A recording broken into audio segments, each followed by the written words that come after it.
Welcome to Lora. Inspire and create, where passion meets fashion and jewelry transforms into more than just an accessory. It becomes a story.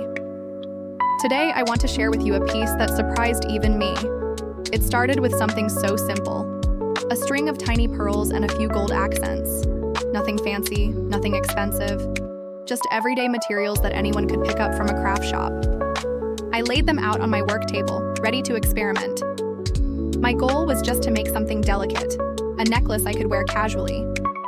But as the design came together, something unexpected happened. The pearls began to glow under the light. The gold shimmered with every twist of the wire. And here's the twist.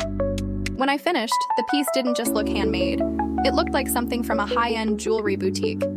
You know, the kind of piece you'd see displayed behind glass with a price tag that makes you pause. But this necklace wasn't hundreds of dollars.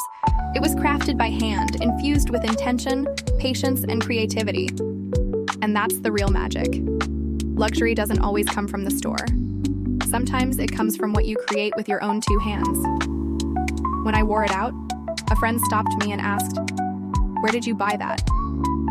Her eyes widened when I said, "I made it." That's the beauty of DIY. It empowers you to create not just accessories, but moments of pride and confidence. So here's my encouragement to you. Don't underestimate what you can create.